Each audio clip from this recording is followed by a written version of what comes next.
Ассалаумалейкум баршаңызға. Қайырлы кеш, Айнұр ханым, Айман ханым. Сіздерді көргеніме қуаныштымын. Жұма мүбәрак болсын. Жұмадағы дұға тілектеріміз періштелердің құлағына шалынып қабыл болсын иншалла. Және де мынау жұма күнгі берген садақаларымыз қабыл болсын. Бүгін ойлаймын сіздерді барлығыңыз садақа берді деп. Өйткені садақа өте керемет нәрсе, оны беріп жүрген кісілер жақсы түсінеді. Қайырлы кеш, Айман ханым. Мені білесіздер, әр жұма сайын эфирге шығатынды, біліммен бөлісетінді, сол бүгін осы эфирді сұрақ-жауапқа арнағым келді. Сіздердің ойларыңызда қандай сұрақтар бар, сіздерді не мазалап жүр, осы тақырыпта сөйлессек болады. Немесе қазір осы жерде қайсыңыз эфирге шыға аласыздар, өздеріңізбен жұмыс жасағыларыңыз келе ме, трансформация жасағыларыңыз келе ме? Егер сондай еріктілер болса, эфирге шығып трансформация жасауға болады. Тегін бүгін жұманың құрметіне орай. Сондықтан сіздерге сәттілік деймін, өзіме де сәттілік тілеймін. Бисмилля деп бастайық. Жалпы сіздерде қандай сұрақ бар? Қайырлы кеш, қосылып жатқан ханымдар. Мен сіздерге өзімнің алған инсайтыммен бөлісейін. Осы мен 1 жылдан асты, күнде 100 теңгеден Каспиге садақа салып жүргеніме, сол садақаның жаңағы кереметін айтқым келіп отыр. Қаншама менің тілектерім орындалып жатыр, жолым болып жатыр. Бір кедергілер болса, қайырлы кеш, Лаура ханым, қош келдіңіз. Сонда, ой, Эльмира ханым, қайырлы кеш, қалыңыз қалай? Менің тұрақты көрермендерімді танып жатырмын, машалла, Алла разы болсын сіздерге. Сол садақаның сауабын айтқым келіп отыр да, өте керемет сондай. Сондықтан да сіздің ниетіңіз ең бастысы. 50 теңге бересіз ба, 100 теңге бересіз ба, 200 теңге бересіз ба, ол сіздің өзіңізге байланысты. Бұл жерде ең бастысы ниет, Аллаға деген ниет. Сол садақаны көбірек берсеңіздер, иншалла бәрі жақсы болады. Жақсы, шүкір, Эльмира ханым. Кеше стористі көрдіңіздер ма, тойлатып қайттық, қайынсіңілімізді қолдан ұзаттық. Жаңағы отырған қыз орын табады деп, біздің қайынсіңіліміз үйінде жалғыз қыз еді. 36-ға келіп тұрмысқа шықты өзінің сыныптас жігітіне. Сондықтан қазақта айтады ғой, сынық моншақ жерде қалмайды дейді. Бұйырған қыз бұйырған күні кетеді, бұйырған кетеді, қуған жетпейді деп айтады. Иә, көрдім дейді. Рахмет, Алла разы болсын.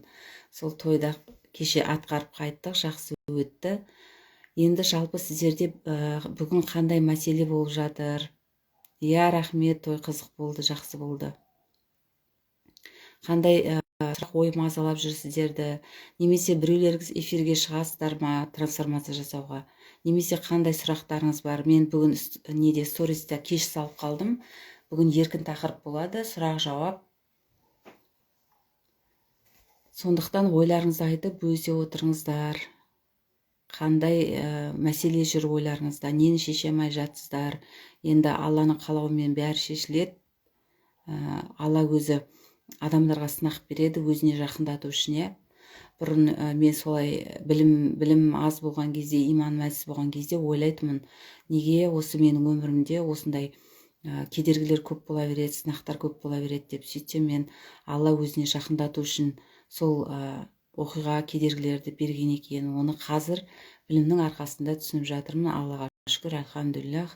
Сондықтан ешқандай мұңаймаңыздар, мойымаңыздар. Сіздердің өмірлеріңізде сынақтар болып жатса, кедергілер болып жатса, онда сіздерді Алла сүйіп тұр, өзіне жақындатқысы келіп тұр деп түсініңіздер. Және сол оқиғалардың сіздерге қандай сабақ үйретіп жатқанын өздеріңіз түсініп, сабағын алып қабылдасаңыздар, иншалла бәрі жақсы болады.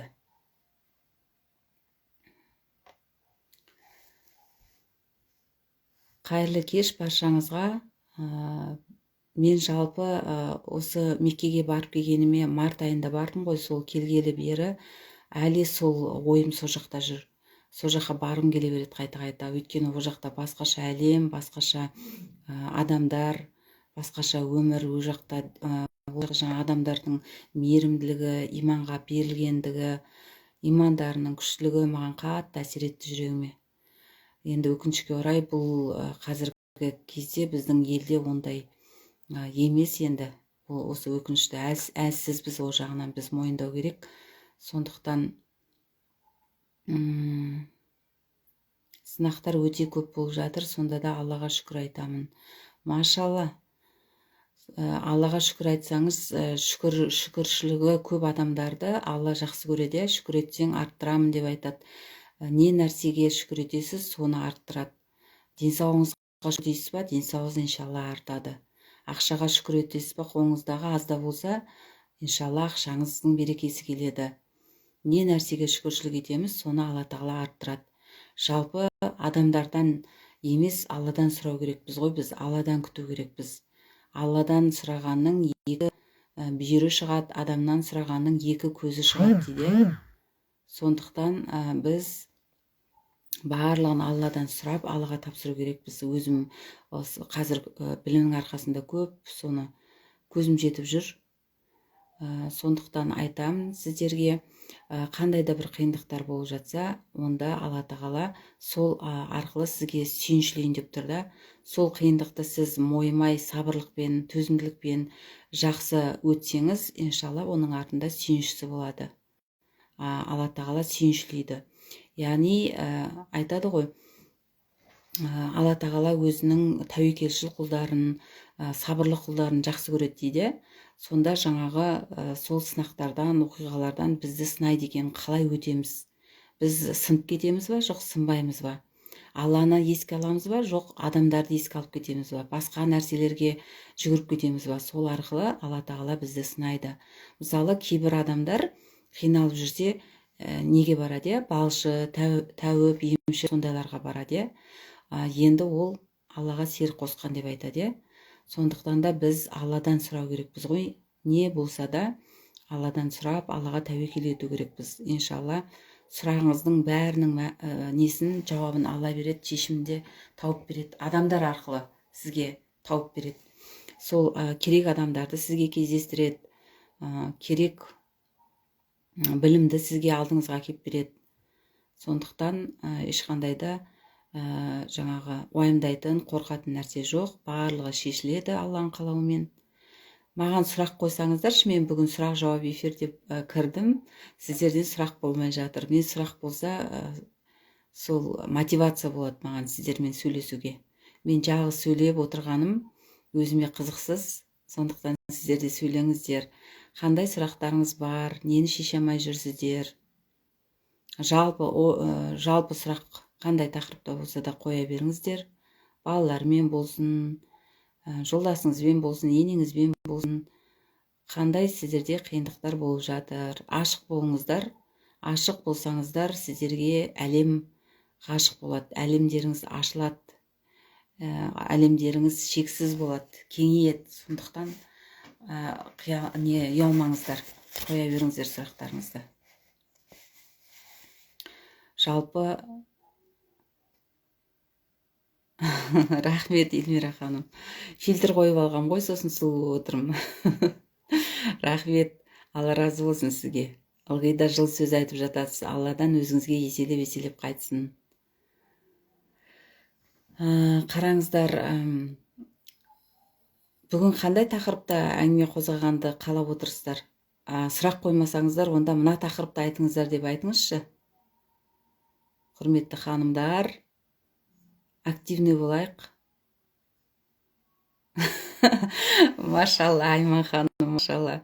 Осындай позитивный жаңағы юмормен адамдарды жақсы көрем. Шешілмейтін сұрақ болмайды, шешу үшін жүріп қой дейді, машалла.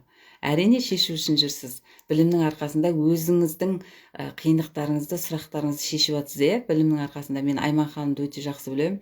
Көп білім алып жүр, ізденіс үстінде жүр. Сондықтан ол барлығы біліммен шешіледі. менің байланысым дұрыс болмай тұр дейді. Сіз интернет жақсы ұстайтын жерге барсаңызшы, сол кезде жақсы ұстайды. Менікі қыздар, мен дауысым естіліп тұр ма? Мен, может, өзімдікі шығар нашар ұстап тұрған. Плюс белгісін қойыңыздаршы, дауысым естіліп тұр ма?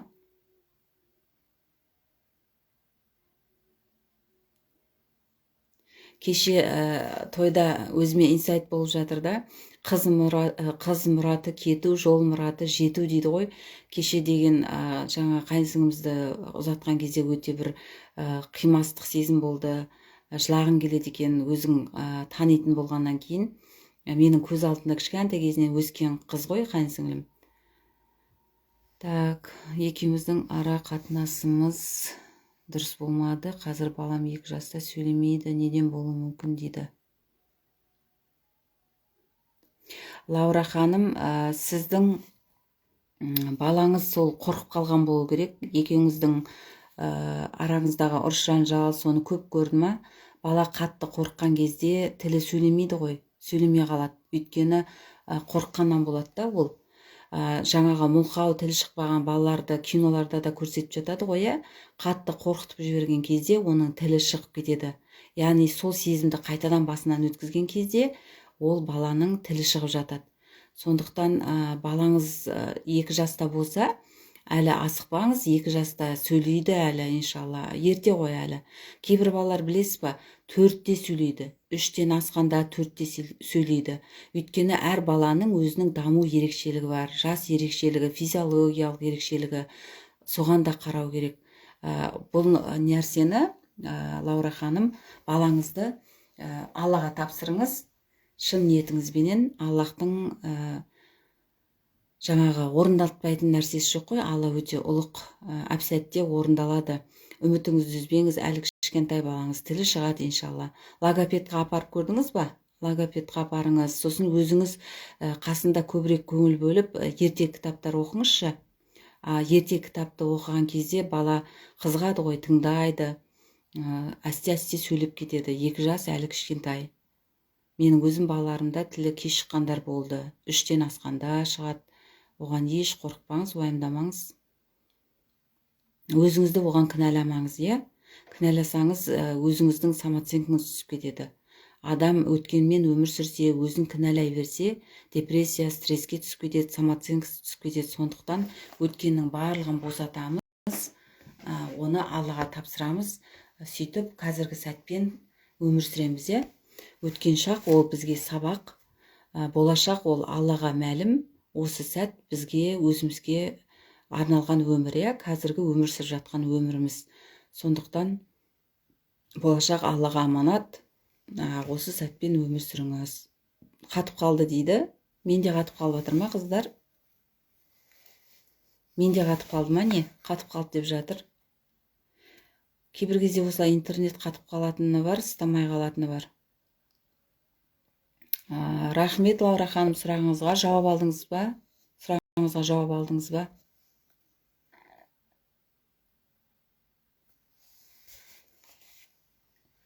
Сұрақтарыңызды қоя беріңіздер. Менде интернет қазір қайтадан естілді ма? Көрініп тұр ма? Менің бейнем, даусым естіліп тұр ма? Аймереке қатып қалды деп жазып жатыр. Қатып қалды ма бәріңізде? Жоқ, қатқан жоқ деп жатыр ғой Айман ханым. Айман ханымның интернеті жақсы болып тұрған болу керек, менікі де жақсы болып тұрған керек. Әрине. Алла тағала өзі қолдайды, әрине.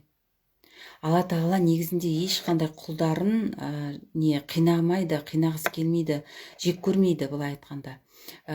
Тек жаңағы сынақтар береді, тәкаппарлықты сындыру үшін, нәпсіні сындыру үшін, бізді тәрбиелеу мақсатында сынақтар береді.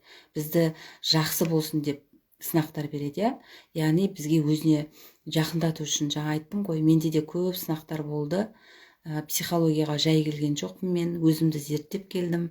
Соның себебінен білімді алып, ізденіп, өзімді өзгертіп, содан психолог болып жұмыс істеп жатырмын қазір. Менде Аллаға шүкір, практика бар, теория бар. Жасым 46-та, 46 жасқа дейін қаншама сынақтардан өттім, Аллаға шүкір. Сонда мен түсінгенім, Алла тағала өзіне жақындату үшін, менің тәкаппарлығымды сындыру үшін, менің самооценкамды көтеру үшін сол нәрселердің барлығын берген екен. Менде самооценка өте төмен болған, оны мойындаймын. Ол менің балалық кезімнен болған, әке-шешемнен жаңағы берілген, иә. Барлық травма, жаңа жарақат балалық шақта болады ғой негізінде. Сол менде балалық шақта көп травма болған. Оны мен посттарға да жазғам, иә, мен психологияға қалай келдім деп. Оқысаңыздар болады, сақталып тұр. Сол кезде мен өзімді зерттеп осы психологияның өте керемет ғылым екенін сездім, және оның нәтижесінде көріп жатырмын, Аллаға шүкір. Біз мысалы тісіміз ауырса стоматологқа барып тісімізді емдетеміз, иә, немесе женскийіміз ауырса гинекологқа барамыз. Онда неге осы адамдар жандар ауырса психологқа келмейді, жандарын, жараларын емдемейді? Психолог деген қазір жақсы маман ғой, адамдардың жүрегін, жарасын емдейді. Мысалы көп адамдар ешкімге айта алмайтын өздерінің ішкі сырлары болады, құпиялары болады. Соны не психологқа келіп ашылып айта алады. Сол жерде шешіп кетеді мәселесін Алланың қалауымен. Ішіндегісін бәрін босатып кетеді. Сол кезде оның өмірі жақсы жаққа өзгереді. Сондықтан психологқа келу керек. Психологқа келуден қорықпаңыздар. Барлығымыз сіздер сияқты адамбыз. Мені көбісі сіз қатал сияқтысыз деп айтып жатады. Мен түрім қатал сияқты болып көрінгенмен, мінезім салмақты болғанымен, жүрегім жұмсақ, барлық адамдарға мейірім тілеп тұрам, махаббат бергім келіп тұрады. Жаңағыдай бір қиындық болады, оған көмектескім келіп тұрады. Сондықтан оған еш қысылмаңыздар. Иә, Эльмира ханым іздеп жүріп инстаграмнан таптым ғой дейді. Эльмира ханым да өте керемет жан, трансформация жасап, сұрақтарына жауап алды, иншалла, Алланың қалауымен. Бұл кісі өте сондай керемет мейірімді кісі. Сондықтан жаңағыдай таныстарыңызға айта жүріңіздер, қиналып жүрген, өздерін қинап жүре бермесін. Ол сіздер іште сақтап жүргенімен, ол нені жаңағы өкінішті, ол ауру болып шығады содан кейін. Сол травма болмай өсу мүмкін емес пе, или травма болып қалыпты жағдай деп алсақ қалай? Травма болмай өсу мүмкін емес деп ойлаймын. Себебі өйткені қараңыздар, мейлі бай ортада, бай отбасында өссін, е, барлығы жақсы болсын, әке-шешесі жақсы болсын, е, бәрібір сол адамда какой-то бір балада сол травма болады сол өскен кезде. Неге десеңіз, ол айтады, мен әкешем маған махаббат берген жоқ, барлығын ақшамен шешті, ақша беріп мені жұбатып қоятын, бірақ олардың маған мейірім жетпеді деп айтып жатады. Енді керісінше қиналып өссе, жаңағыдай қиындық көріп өссе, ол тем более травма алады. Яғни травма алып өсу міндетті емес, бірақ та былай қараған кезде, мен психолог болып қазір зерттеп отырмын ғой, барлық адамдардың өмірінде әйтеу бір нәрсе жетпейді, әйтеу бір жан жаралар бар. Соны емдеу үшін сол психологты енді жаратып отыр ғой Алла Тағала. Ол да бір ғылымның түрі ғой, иә. Сондықтан қалыпты жағдай деп қарасаңыз, кешірім өтінем, онда ол өзіңізге байланысты. Менде бәрі жақсы, менде бәрі керемет десеңіз, мен қуаныштымын, керемет болсын. Керемет отбасыларда бар, жоқ деп айтпаймын, бірақ та ондай өте сирек. Менің практикамда барлық әйтеуір бір больдары бар ғой, әйтеуір. Балалар келеді ғой, айттым ғой, кейінгі кезде подростктар да келіп жүр деп. Солар үйлерінде әке-шешелеріне әйтеуір бір обидалар бар, больдары бар да, соны осы психологқа келіп шешеді. Егер сізде бәрі жақсы болса, өте қуаныштымын. Психологтың керегі жоқ ондай болса. Оны жаңағы өмірден рахат алып, ләззат алып өмір сүруіңізге әбден болады. Бірақ өзімнің мен тәжірибемнен айтып отырмын да, менде травма өте көп болды. Өйткені мен жаңағы орта отбасында өстім ғой, енді орта деп те айтпай ақ қояйын, сол кезде орта болып саналған енді. Сонда өте көп қиындықтар болды. Сол өзімнен айтып отырмын да, сол өскен кезде біздің өмірімізде орын алады екен ғой, рөл атқарады екен ол. Сондықтан айтып жатырмын. Мен сол сіздер жаңа айтып жатыр ғой, Айман ханым, сол білім алып, ізденіп жүрген кезде, жаңағы өзімді зерттеп жүрдім деп айттым ғой, иә? Вот, дұрыс айтасыз. без воли не почувствуешь вкус жизни дейді. Оны қазақта не айтады? Айтады ғой, өмірде ақ пен қара бірдей жүреді дейді. Өмірдің ащысын білмесең, тәттісін білмейсің деп айтып жатыр. Яғни ол екі нәрсе ылғи да қатар жүреді. Бәрі өмірде идеально керемет болып кетсе, адамдар тәкаппар болып кетеді. Адамдар алласын ұмытып кетеді. Біреу той секіреді, біреу тоңып секіреді деп айтады ғой қазақта. Сондықтан адамдарға ештеңе жақпайды ғой, байқап қарайсыздар ма? Той жаңағы тоқ болса да жақпайды, аш болса да жақпайды. Аш бала тоқ баламен ойнамайды деп те айтып жатады. Сондықтан барлығы бұл өмірде қатар жүреді. Бізге қатар беріп қойған себебі Алла тағала оның барлығын өзі ретімен, заңдылықпен жаратып тұр ғой.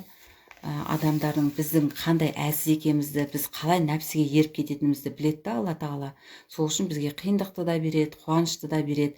Мынау екі аяқ тең болсын деп, гармонияда, баланста жүрсін деп, солай жасайды да бізге. Ащыны да, тұщыны да, ақ пен қараны да, қуаныш пен қайғыны да барлығын бірге беріп қояды. Сол кезде өмір жаңағы қызық болады. Өмірдің қызығы мен шыжығы деп айтады ғой қазақта. Сол мен өзімді зерттеп жүріп осы жаңа бір өлең жазған болатынмын. Сол кезде өзіме жаңағы кейіннен ойлап қарасам да, мен бұрын мысалы қандай едім, бұрын барлық елдерді кінәлап жүретін едім. Өзімді кінә жоқ деп ойлайтын ғой мен. Жаңа елдің бәрін кінәлайтын. Сонда мені барлығы сол нәрсенің себебі, түпкі себебі менде жатқанын мен сол білім алып түсіндім. Аллаға келіп түсіндім оны.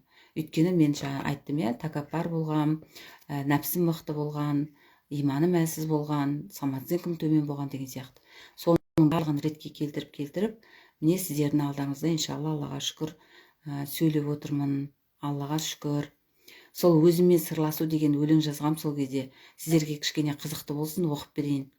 Гүлзира жүр өзін өзі өзгертіп, сабақ оқып таң атпастан түргеліп, шуақ шашып күн нұрына бөленіп, өзгерді ғой айналасы гүлденіп.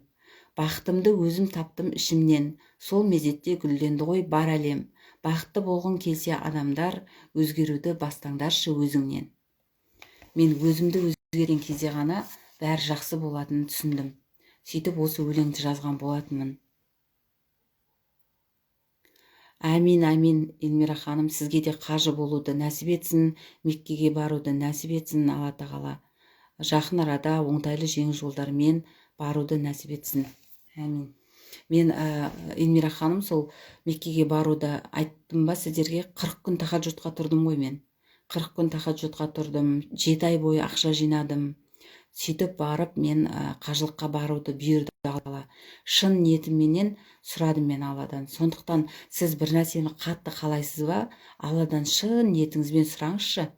Тахаджудқа тұрыңыз, сәждеде жатып тілеңіз. Мына сәждеде жатып тілеген тілектер қабыл болады міндетті түрде.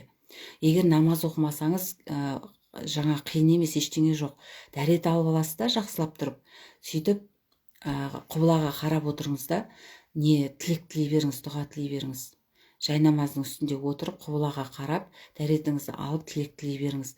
Алла айтты ғой, менен сұраңдар деді. Менен сұраңдар, сұрағандарыңды берем. Алақандарыңды бос қайтармаймын деді. Бәтеңкеңе бау керек болса, менен сұра деді.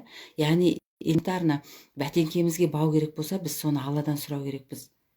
Адамнан емес, сен маған жаңағы дүкеннен барып бау әкеп берші, мен бауым үзіліп қалды деп айтпау керекпіз. Енді мен сіздерге түсінікті болсын деп айтып жатырмын, жалпақ тілде. Алладан сұрау керек екенбіз, Аймереке, өзімді өзгерте алмай жүрмін дейді. Әрине, өзіңді өзгерту өте қиын. Мен сіздерге айтайын, мен 3,5-4 жыл бойы өзімен жұмыс жасап келе жатырмын ғой. 18-ші жылдан бастап міне психологияны зерттеп, сол жаңағы YouTube бар ма, Instagram бар ма, сабақ тыңдап, тегіні бар, ақысы бар, марафон, тренинг бәріне қатысып өзімді өзгерттім. Өзіңді өзгерту, тәрбиелеу ең қиын жұмыс, қиынның қиыны. Өйткені нәпсіні жеңу керек та. Жаңағы мықты болсаң өзіңді жең, өзіңді өзгерт деп Абай атамыз айтып кетті ғой. Сол себептен біз өзімізді өзгерту деген оңай нәрсе емес. Оған табандылық керек, тәртіп керек, дисциплина керек, жаңа нәпсіңізді сындыру керек. Әсте болады, бірақ та сіз берілмеңіз. Аймереке, сіздің атыңыз. берілмеңіз. Әсте болады. Сіз ең бастысы қазір не білім алып жатсыз ғой, өзгерістің қадамдарын жасап жатсыз, сабаққа кіріп жатсыз, уақыт тауып, өзіңізге уақыт тауып жатсыз. Ол уже өзгерістің алғашқы қадамы. Менікі де солай басталған. Әсте солай болады. Сіз ең бастысы берілмеңіз, тек қана алға деп өзіңізге мотивация беріңіз. Мынау менің берген мотивациям, басқа коуч мотиваторлардың берген мотивациясы ол уақытша. Уағалейкум ассалам. Ол өшіп қалады. Сондықтан іштен мотивация болу керек. Іштен жаңағыдай мен сияқты іштен жасасаңыздар, жаңағы сол кезде ол ұзаққа барады да. Ол өйткені өзіңізді тәрбиелейсіз. Қиналып кеттім дейді жаным, сол Алла сізге жар болсын, қиналмаңыз. Алладан дұға сұрай беріңіз, зікір айтыңыз, салауат айтыңыз, астафираллахты бәріңіз білесіздер ғой, Алла мені кешір. Астафираллахты айта беріңіз, қайта. Аллахумма салли аля Мұхаммад, уа али Мұхаммадты айта беріңіз, салауат. Сол кезде сіз қиналғаныңызды ұмытасыз. Сізге Алла тағалаға жақындаған кезде сізге көп есіктер, мүмкіндіктердің есіктерін ашып, сол кезде сіз өзгересіз. Сізге жолдары ашылады. Сіз көре алмай жатқан мүмкіндіктерді көре бастайсыз. Сізге адамдарды, керек адамдарды жібере бастайды. Жақсы ма? Сондықтан өмірден еш уақытта түңілмейміз. Өмірден түңілуге болмайды. Өмірде бізге рахаттанып өмір сүру керек негізінде. Яғни сізге айтып жатыр Эльмира ханым, ұялмаңыз, ішіңіздегіні айтыңыз дейді. Міне сізге қазір таза мүмкіндік кеп тұр ғой. Эфирге шығасыз ба? Запрос жіберіңіз, эфирға шығыңыз, трансформация жасайық. Немесе қандай сұрақ осы жерде сізді не қиналтып жүр, осы жерге ашық болып қойыңыз. Педколледжді бітіргем, одан не дейді? Одан едік жанында Инстаграм көріп. Әмин, рахмет. Сіз не ағылшынша жазып жатсыз ба? Мен дұрыстап оқи алмай қалдым. Рахмет, Алла разы болсын. Мен де намазға оңайлықпен келген жоқпын ғой, қыздар. Нәпсімді қалай сындырғанымды білмейсіздер ғой сіздер. Өзімді тәрбиелеп таң намазын 4 ай оқып жүрдім ғой. Мен сол 5 уақытты оқи алмай, сол таң намазын 4 ай оқып жүрдім. Сонда не жібермей атқан мені? Нәпсі ғой, сылтауратам. Қойш сосын оқиым, қойш жаңағы ұйықтай тұрайын деген сияқты. Сөйтіп әйтеуір Аллаға шүкір нәпсімді жеңіп, нәпсімнің қаламайтын нәрсемді жасап, сол 5 уақытқа көштім ғой, Аллаға шүкір. Бірақ мынау Меккеге барғаннан кейін менде өте рух күшті болып тұр. Аллаға шүкір, ұзағынан болсын деймін. Мынау рухани азық болады ғой, адамда күш жігер рухани. Сол менде мықты болып тұр. Ол мықты болғанда намазыңызды қаза қылмайсыз, уақытында оқисыз, ұйықтап қалмайсыз, қиындатпайсыз. Машалла, Эльмира ханым, рахмет, Алла разы болсын. Қатты қиналғанда маған Гүзира ханым көмек берді деп жазып жатыр Эльмира ханым. Эльмира ханым басынан өткен нәрсе ешкімге бермей ақ қойсын. Өте сондай ауыр жағдай. Бірақ соны жеңіп шықты ғой Эльмира ханым, машалла. Ол рухтың күштілігі ғой, іштегі иман күштілігі да. Рух жігер күшті болған кезде боянасыз ба дейсіз ба? Әрине. Мен бірақ қатты боянып атқан жоқпын. Боянуға болады исламда. Боянуға болады. Әдемі болып сұлу болып жүру керек. Күйеудің алдында, елдің алдында. Бірақ та кірпік жалғау деген менде жоқ. Кірпік жалғаған бұрын, оны мойындаймын. Намаз оқымаған кезде. Тырнақ өсіргем, оны мойындаймын. Қазір тырнақ та жоқ, кірпік те жоқ. Міне өздеріңіз көріп отырсыздар. Қарапайым түрменен шығып жатырмын. Қатты айтып жатқан жоқсыз, айта беріңіздер, ойларыңызды еркін ашық айта беріңіздер. Тек әйелдер қарайды, сондықтан ұялмай ойыңызды ашық айта беріңіз. Ештеңе жоқ. Бұл жерде жаңағыдай сұрақ жауап эфирі болып жатыр ғой бүгін. Сол үшін бірінші Алла ғой, әрине. Бірінші Алла мен себеп шығып сізге жіберді. Мен себепшімін тек қана. Маған білімді беріп жатқан Алла тағала. Аллаға сансыз шүкір, осы білімге алып келгеніне, көзімді ашқанына. Ой жаным, рахмет Аймереке. Мен сізді байқаймын, мен сторисімді көріп отырасыз, посттарға лайк қоясыз. Алла разы болсын, Алладан өзіңізге қайтсын. Сіз жаңа не нәрсеге қиналып жатсыз, соны жазсаңызшы, айтсаңызшы. Осы жерде талқылап көрейік, мүмкіндігінше жауап беріп көрейік, иә? Осы жерде мүмкіндік болып тұр ғой бүгін сізге тегін трансформация жасап алуға. Мен мынау білікті, білімді, атақты психологтар бар ғой. Құралай Калиева, Құралай ханым, Балқия Балтабай, Айнұр Тұрсынбаева, Алмас Ақын, неше түрін бәрінен білім алған ғой. Аллаға шүкір. Мынау кім мотиватор мықты бар ғой, жаңағы есіме түспей қалды ғой аты. Осы Астанаға келіп қазір не жүргізіп жатыр ғой, тренинг. Қалай еді аты? Қазір мен осы кісінің несін, Аманжол Рысмендиев маған мынандай дәптер берген болатын, неде, тренингте. Аманжол Рысмендиевтің офлайн тренингін апарғанмын. Офлайн, онлайн қалып жатқан жоқ, әйтеуір, Аллаға шүкір. Иә, іштеріңіздегі шеріңізді тарқатсаңыз, жеңілдеп қаласыз. Ішіңіздегі жаңағы мұң, қайғы, не бар екен білмеймін ғой, өкпе ма, соның барлығын шығарсаңыз, иншалла жеңілдеп қаласыз. Сол үшін маған келген, Аллаға шүкір, клиенттердің барлығы айтады, мен сізге айтып жеңілдеп қалдым. Маған білесіздер ма, 15 жыл ешкімге айтпаған құпиясын айтқан ханымдар бар. Ол мақтанғаным емес, мен қанша психологқа бардым, айта алмайтынмын дейді. Сол сізге келіп айттым, сіз иманды, сондай иман жүзді әйел екенсіз, сізге сеніп айттым деп жеңілдеп кетіп жатқандар бар. Көрдіңіз ба, ол 15 жыл соның ішінде сақтап жүрді, ауыр жүкті көтеріп жүрді. Ол деген қандай грузия, ол көтере берген сайын сізге денсаулыққа зиян. Ол айттым ғой сіздерге, өкпе ренішті іште сақтай берсеңіздер, ол жиналып, әр аурудың психосоматикасы бар. Ол бір күні бір жерден тесіп шығады. Алла сақтасын, енді астафираллах, жаман айтпай жақсы жоқ дейді ғой. Сонда ол жаңағы уақытында шешу керек та, сол жан-жараны. Сол кезде сіз ауырмайсыз. Мына бүйрек ауру, бүйректе тас болу, өтте тас болу, жаңағы бауыр, өт, барлық аурудың психосоматикасы бар. Соның барлығы мына өкпе ренішті іште сақтағаннан, мынау іштегі сезімді шығара алмағаннан. Адамдарға сезімді Алла тағала тегін беріп қойды ғой бізге, иә? Сезім, қуану, күлу, иә, ұйықтау, жаңағыдай мұңаю деген сияқты неше түрлі сезімдердің бәрін беріп қойды. Сол сезімдерді тегін берген, біз неге қолдана алмаймыз? Неге соны шығара алмаймыз? Шығару керек, оны бізге Алла тағала шығару үшін берді. Сезім бізге болашақтан келеді, Алладан келеді. Ал ақыл ол өткен шақ. Ол ақыл деген өткен шақ.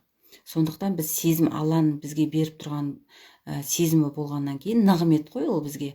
Сондықтан біз оны еркін түрде шығара білуіміз керек.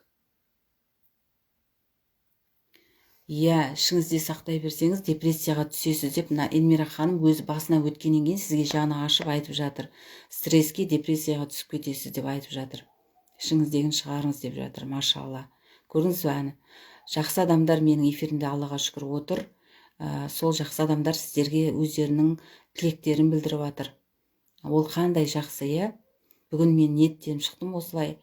Жақсы адамдар болғанда эфирге адамдар, қиналып жүрген адамдар шығып, солар сұрақтарына жауап алса екен, менің бір қандай да болса Алланың қалауымен пайдам тисе екен деп, жұманың құрметіне мен осылай эфирға шықтым.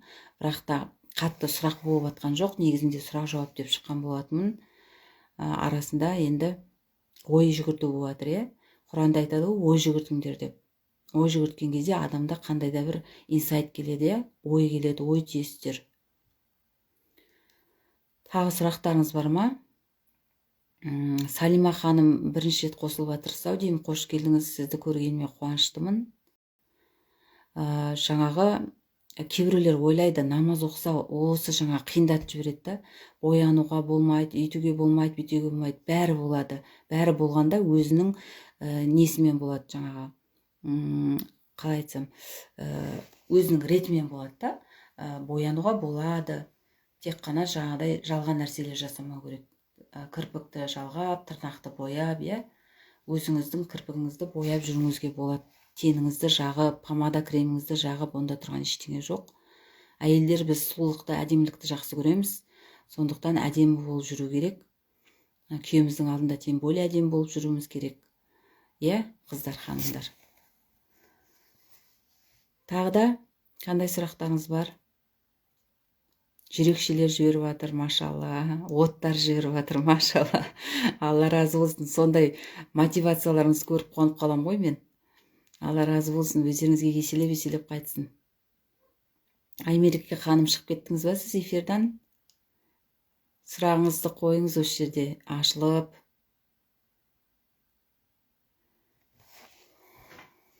Қазір мынау интернет, YouTube, Instagram деген жақсы болды ғой. Жаңа Google атамыз бар. Ашып қоямыз да, не қалаймыз, бәрін тыңдай береміз, бәрі дайын тұр.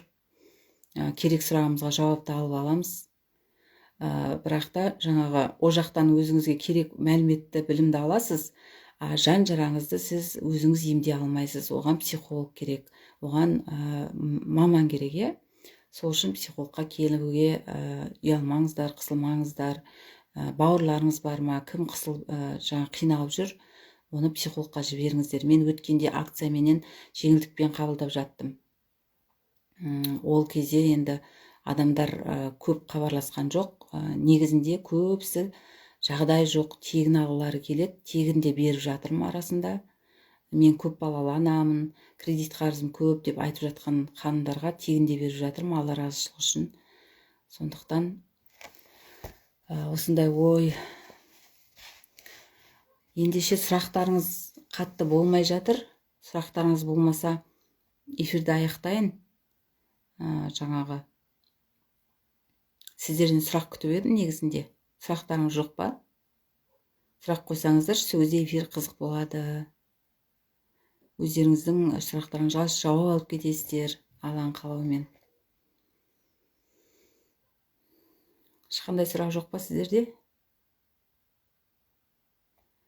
Жақсы, онда сұрақ жоқ болса, мен эфирімді аяқтайын. Келесі кездескенше сау саламат болыңыздар. Сіздерді көргеніме қуаныштымын. Алты уақыттарыңызды бөліп көргендеріңізге алғыс айтамын. Білім алыңыздар, дамыңыздар, өздеріңізді бағалаңыздар, құрметтеңіздер. Сол кезде құрметті боласыздар, сыйлы боласыздар. Назарларыңызға рахмет, сау болыңыздар.